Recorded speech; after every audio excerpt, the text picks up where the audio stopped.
और 43 इयर्स आप लेक्चरर रहे हैं और एक ऑनेस्ट, दयालु, कंपैशन जो गौतम बुद्ध का सिद्धांत था, कंपैशन, करुणा, उसके सागर आप। तो इस तरीके से आपके सामने लोग आपको बताने के लिए आते हैं। अगर आप डिसिप्लिन्ड नहीं रहेंगे, अच्छे श्रोता नहीं रहेंगे, अच्छे श्रोता अगर नहीं रहोगे, अच्छे वक्ता नहीं रहोगे, तो बताओ कैसे आप सीखोगे। तो लो, अब सर जी को बुला। तो आप उसे रोक लीजिए, क्योंकि अभी और कई सारे सवाल आएंगे, क्योंकि बहुत लोग बचे हुए हैं बोलने के लिए। ठीक, सवाल को रोके रहिए, पीछे थोड़ा कर लीजिए, इधर रैक्स की तरफ, RAS, जिससे थोड़ा आपको याद रहे, भूले ना उस सवाल को। आप बाद में भी पूछ सकते हैं, या आपके पास इंटरनेट तो है ही। तो next, give big hand for, आपके जोरदार तालियों के बीच। एक सेकेंड, क्या आप लोग उनका नाम सुनना चाहते हैं? हर बार की तरह आपका यस तो कम लग रहा है। यस, तो आपका सहमति तो मिल चुकी है। यस, सर का कहना है कि आप लोग जो आपके मन में सवाल आ रहे हैं, क्वेश्चंस आ रहे हैं, आप उसे, आपके पास डायरी है? किन लोगों के पास डायरी है? क्या यार, इतना अच्छा मौका, आपका डायरी भूल गए, क्या कर रहे हैं? कोई बात नहीं, तो आपके पास इतना बड़ा अनलिमिटेड GB का डाटा स्टोरेज तो होगा ही सर्वर आपका। थोड़ा पीछे रखे रहिए, आगे थोड़ा खाली रखिए, कई सारे लोगों की बातें सुननी है। तो yes, yes, yes. Second, chief guest, मैं बुलाना चाहूंगा आपके जोरदार तालियों के बीच मिस्टर देवेंद्र प्रसाद यादव जी को, जो हियर इंटर कॉलेज के लेक्चरर हैं। तिवारी जी, मिस्टर देवेंद्र प्रसाद तिवारी, जोरदार तालियों के बीच, जोरदार तालियों के बीच में आमंत्रित करना चाहता हूं मिस्टर देवेंद्र प्रसाद तिवारी जी को।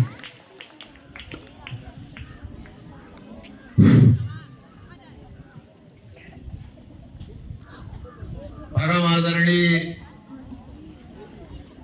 विद्यालय के संस्थापक व्यवस्थापक,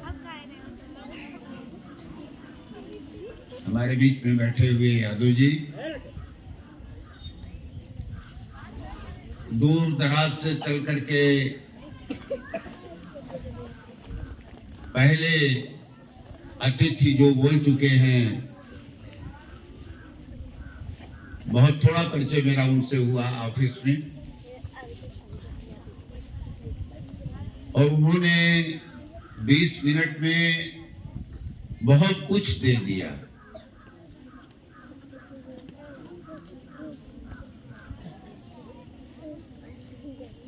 अर्णव जी जो पूरे ग्रुप का संचालन कर रहे हैं, उनके एक वाक्य को सुन करके मैं कितना अप्रिशिएट करूं उनको,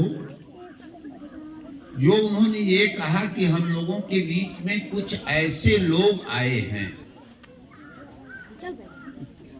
वो कैसे लोग आए हैं, वो वाक्य बहुत भरा पड़ा है, और मैं जस्ट उसी को रिवर्स कर दे रहा हूं कि हम लोग ऐसे बच्चों के बीच में आए हुए हैं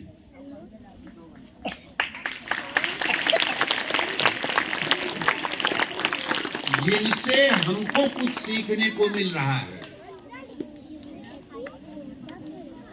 जैसे अभी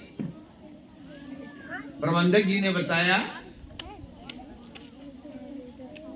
बेटा मुझको ये बच्चे हैं, मेरी बेटियां हैं, मातृशक्ति हमारी बहनें हैं, हमारे भाई हैं, सब बैठे हैं यहाँ। मैं संक्षिप्त अपना परिचय देना चाहता हूं। 1972 8 जुलाई को फैजाबाद जनपद का माना हुआ विद्यालय हीरालाल जायसवाल इंटर कॉलेज की छौछा, जिसको दरगाह शरीफ के नाम से भी जाना जाता है, अंतर्राष्ट्रीय ख्यात प्राप्त स्थान है। मखदूम साहब की मजार वहां है।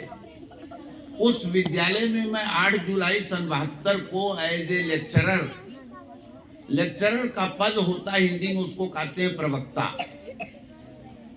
मुझे नियुक्ति पत्र मिला और मैं लगातार सेवा करते हुए 30 जून सन 15 को अवकाश प्राप्त किया,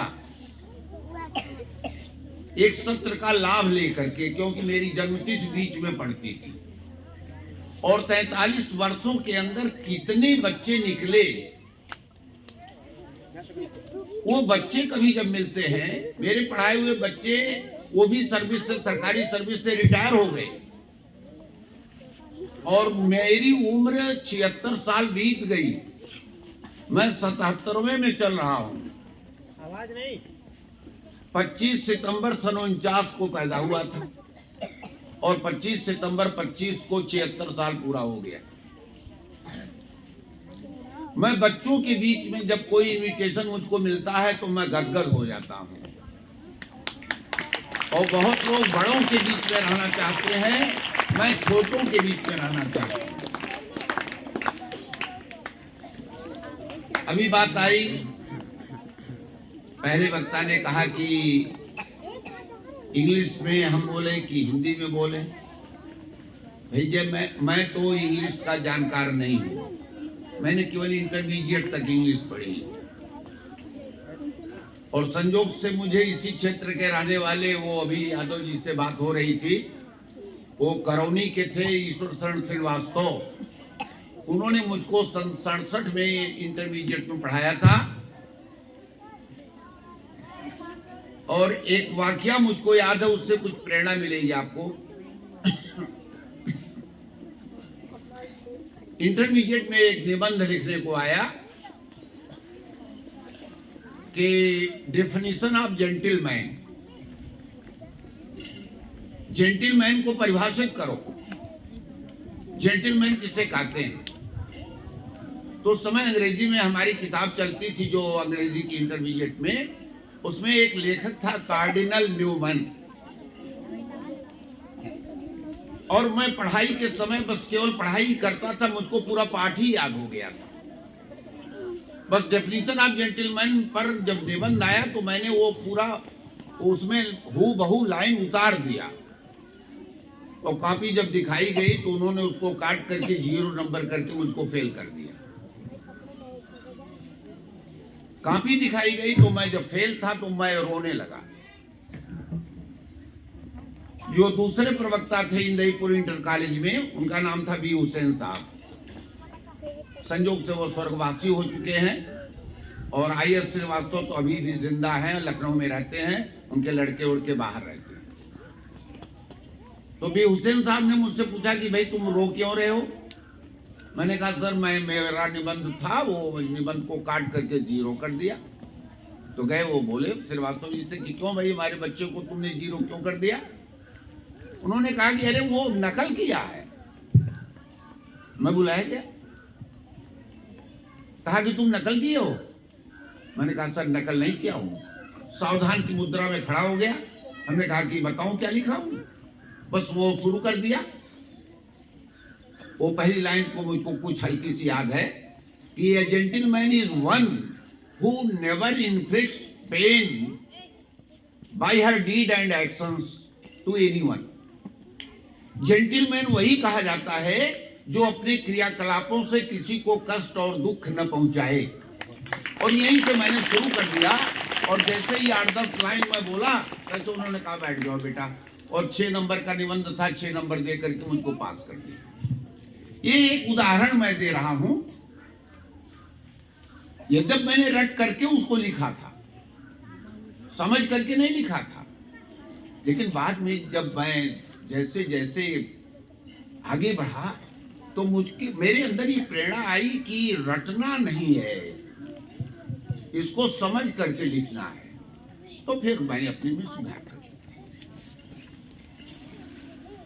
इन बच्चों को देख करके मेरे मन में ये भावना आ रही है, जैसे अभी भाई साहब ने कहा कि कौन इंजीनियर बनना चाहता, कौन डॉक्टर बनना चाहता है, कोई बच्ची उठी कही कि मैं बिजनेसमैन बनना चाहती हूँ। बहुत अच्छी बात है। हमारे प्रबंधक जी ने एक बात कही मुझसे कल कि भैया मैं अपने स्कूल में जब किसी बच्चे या बच्ची को आईपीएस या आईएएस में सेलेक्ट होता हुआ देख लूंगा तो मेरी अंतरात्मा बहुत प्रसन्न हो जाएगी। इस उद्देश्य से मैंने विद्यालय की स्थापना की। मुझे बेहद खुशी हुई। मैंने कहा भैया आप तो देख पाएंगे लेकिन अब मैं तो नहीं देख पाऊंगा, क्योंकि मान लो इनमें से कोई बच्चा 15 साल के बाद आईएएस कंप्लीट किया तो भगवान तो मुझको जो उम्र और समय दिया है ये कहा ही नहीं जा सकता कि आज मैं आप लोगों के बीच में हूँ, कल सुनाई पड़े कि नहीं वो तो साहब हार्ट अटैक के कार्डियो में पड़ गए, तो मैं तो नहीं देख पाऊंगा। लेकिन मेरी आत्मा जहाँ कहीं भी रहेगी मैनेजर साहब के इस वाक्य पर जरूर उत्साहित होगी। तो उस स्कूल के बच्चे जिसमें मैनेजर का ये थॉट था, ये विचार था कि हमारे विद्यालय के बच्चे आईएएस आईपीएस बने, बहुत बड़ी चीज होता है बेटा।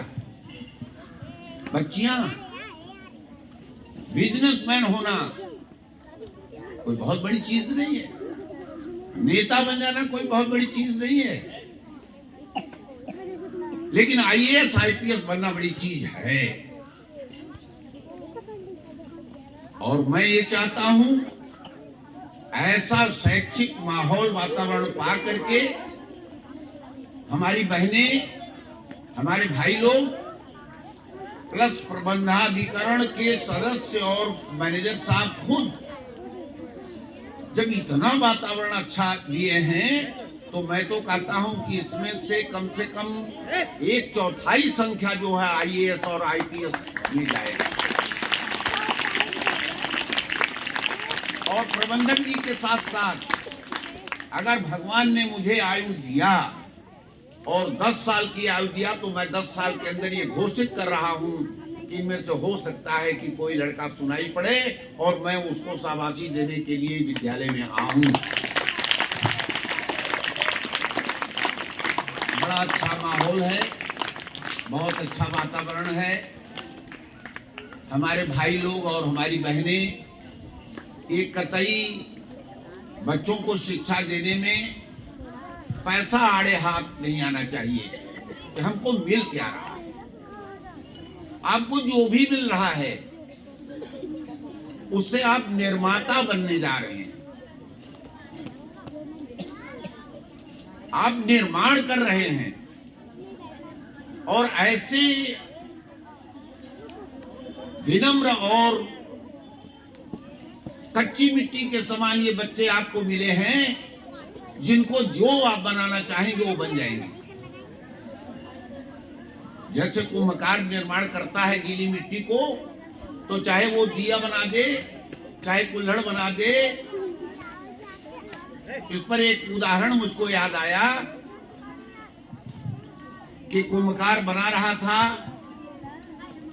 गांव देहात में चिलम होती थी, चिलम, उससे लोग भांग और गांजा पीते थे। उसके मन में आया कि मैं चिलम क्यों बनाऊं, अरे मैं सुराही बना दूं। चिलम बनाऊंगा तो चिलम पिएंगे लोग तो उनका फेफड़ा खराब होगा, लीवर खराब होगा, किडनी खराब होगी, मर जाएंगे। सुराही बना दूंगा तो सुराही खुद भी ठंडी रहेगी और उसका पानी ठंडा रहेगा, जो पिएगा उसकी तासीर ठंडी होगी। उसने सुराही बना दिया। तो ठीक उसी प्रकार से ये हमारी बहनें और हमारे भाई लोग हैं। ये गीली मिट्टी के बच्चों को जैसा चाहे वैसा निर्माण कर दें। माता पिता आपको वैसा नहीं बना सकते जैसा ये बना सकते हैं। माता पिता आपके साथ 12 घंटे 14 घंटा रहते हैं और ये, लेकिन ये निर्माता हैं आपके, ये बनाएंगे और आप बनेंगे। मैं ज्यादा लंबा न कह करके मैं परमात्मा से, ईश्वर से ये प्रार्थना करता हूं इस विद्यालय में जो भी छोटे बच्चे, जैसे अभी बहुत छोटी बच्ची जो यूकेजी की अभी पारितोषिक लेकर के गई है, उसके अंदर ये क्षमता देख करके मुझे अपार खुशी हो रही है। भैया अर्णव जो ग्रुप का संचालन कर रहे हैं, इनके अंदर भी बहुत बड़ी इंटेलिजेंसिया है और भगवान करे कि ये बहुत आगे बढ़ें और इससे विद्यालय का नाम ही नहीं होगा बल्कि क्षेत्र का और पूरे जवार का नाम होगा। बड़ी खुशी की बात है। आप मेहनत से पढ़िए, अपने परिवार से निकलिए तो माता पिता का चरण स्पर्श करके निकलिए। बाई बाई वाला फैशन जो है वो छोड़ दीजिए।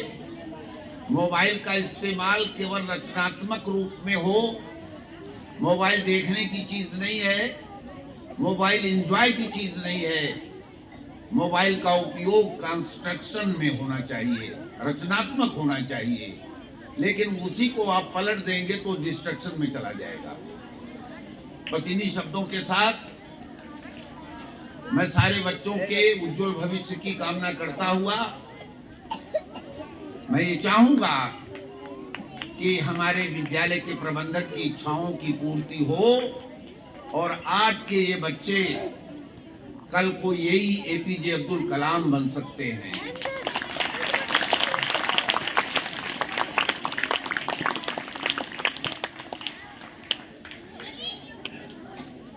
वैज्ञानिक बनना,